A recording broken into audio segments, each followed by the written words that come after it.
ridden a business class bullet train before. I didn't even know they existed.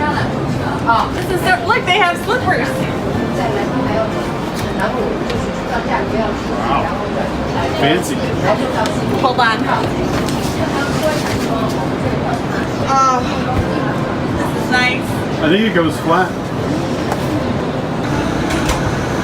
This is so nice. All right.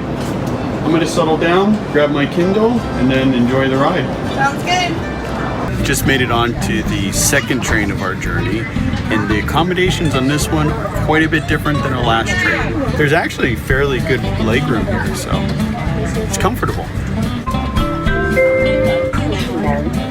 Announcements I don't understand whatsoever. That's why you have me. We made it to Xining. Now we're waiting for our final train to arrive so we can head to Lhasa. 21-hour journey in our soft sleeper. It's fairly comfortable. Joe and I will have to play rock, paper, scissors to see who gets top bunk or bottom bunk. I feel like bottom bunk is the better bunk. Kate and I decided that we'd both take the top bunks.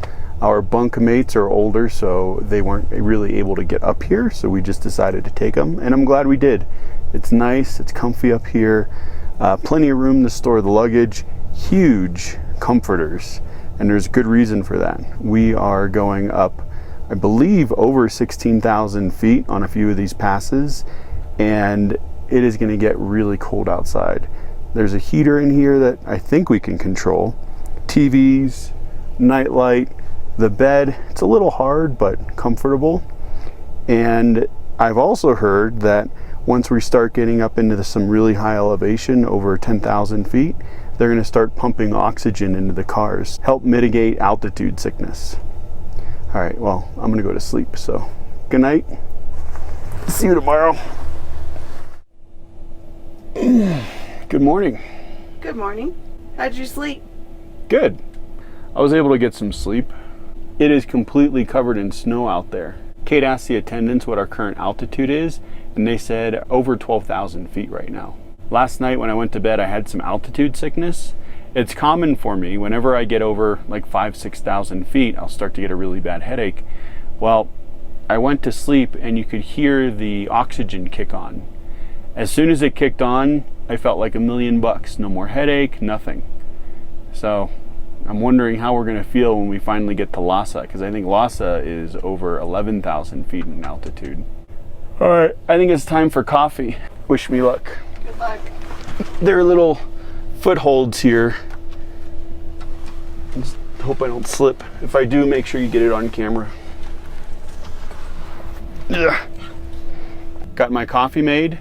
I picked up a bunch of these little Nescafe instant coffee packets, and they come in handy because all of these trains have pots of boiling water that you can go fill up your coffee cup, make your coffee.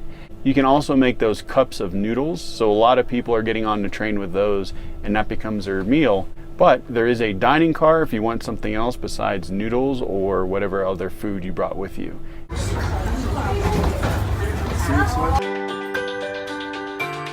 So this is my very first time on a high-speed railway, and just even waiting on the platform, it was still another like train go by, and it was so scary. Like it was just like zoom, and I was like ah.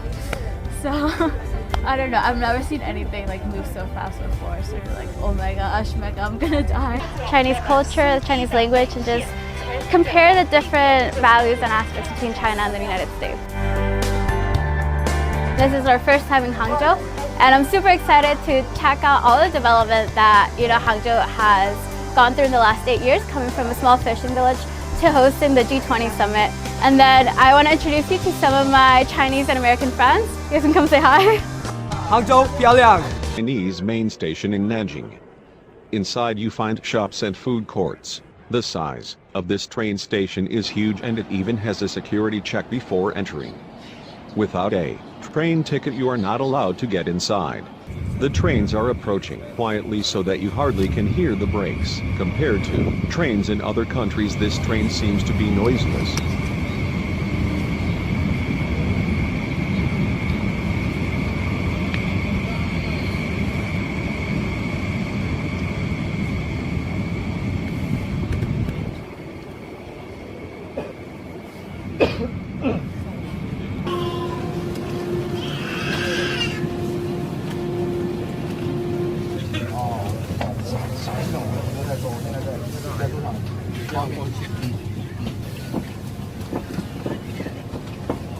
Bullet trains are excellent to use if you're trying to save time. What would normally take an hour-and-a-half drive to get to Shanghai only takes 23 minutes by bullet train. So we have a standing ticket, which means we literally stand just in the corridors, but once the train goes, if there's open seats, we can try and steal them. That's first class. I doubt there are any open. We'll steal some first class. It used to take 12 hours to get from Beijing to Zhengzhou. Now the journey takes just 2.5. 65,000 passengers use Zhengzhou East Station every day, so it's crucial that things run smoothly. So next on One Way's photographic shopping list is the place where this massive operation is controlled. 你好，你好。Wu Haoshu helps to keep the system running on time, monitoring up to 300 trains every day. 就比如一天就是晚点3趟车的话，都会觉得不太顺利。今天。等一下，你的意思是，如果1%的车延迟了，其实不好？对，因为高铁就是要安全正点嘛。minutes in the car from the airport to town, and let's see how long it takes in the maglev super speed train. I would say I think we're breaking the pace of a normal London train right now. Yeah, this is the speed of a train up to London from America. 100 kilometres already, bro. What? Guys, there is a speedo in each carriage on the ceiling.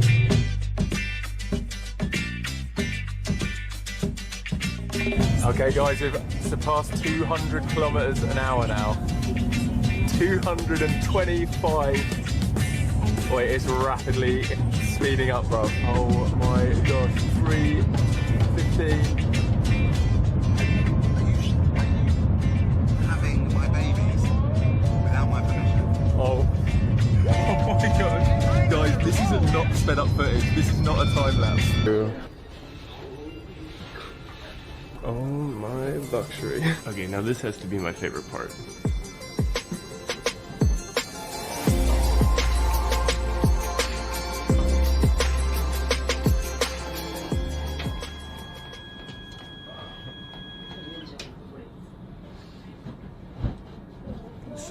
You see the seat goes fully in a 180 bed. You can recline it, or you can make the footrest come up, or even make the footrest like bend over to put your feet in there deeper. So this is like sitting normally. This is like just, you know, what you would do if you press the button to move your seat back. And this, ladies and gentlemen, that is the sleeping feature. Now in terms of the seat itself, it's a leather seat with a super comfortable pillow. The seat honestly feels more like a pod than it does a seat. And it also looks like one too. Like I've seen some seats at the Abu Dhabi airport that's like called a capsule that covers you. And this is like the exact same thing, just without the cover. This seat honestly feels like a tiny home than it does a train seat.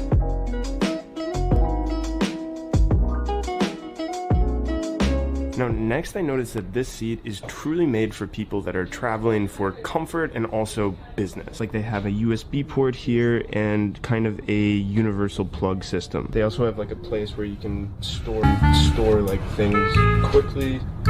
A table for working or eating, which we'll definitely use for both later. And of course the reading fully 180 bed-like seat. The legroom is absolutely ridiculous. Like this is more of a perception of a first-class airplane seat than a train seat. So something that I also love because I'm pretty tall is that you can put your bag behind your seat, giving you like the most optimal legroom possible here. Not necessarily saying you need to use this legroom, although it's probably the amount of space you need to make it a full bed, but it's nice to have. I'm sleeping in a soft sleeper train tonight, which means I'm sharing a room with 3 other people.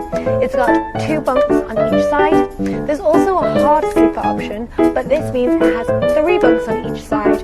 We've got a bottom, a middle and a top. As it's an overnight train, I would suggest if you can afford the soft sleeper, then go for it because it's a little bit more comfort.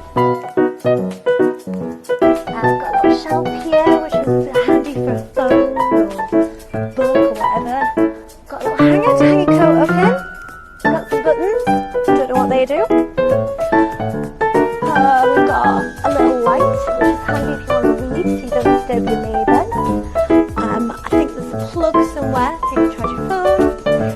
There's a TV, I don't know If that one, see there, maybe the buttons are for the TV.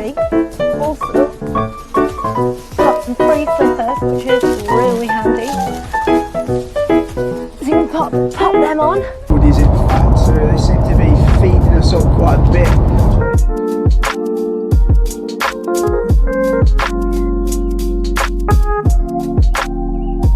Back in the UK, we're actually used to first class being the most expensive ticket, whereas here, business class is actually the most expensive way to travel. So right now we're in business class. On the way back, we'll be catching the first class train to give a comparison on the two.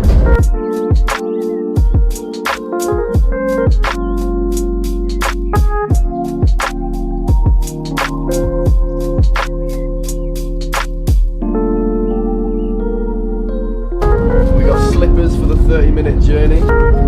Got a Chinese magazine, a nice bag to store all the goodies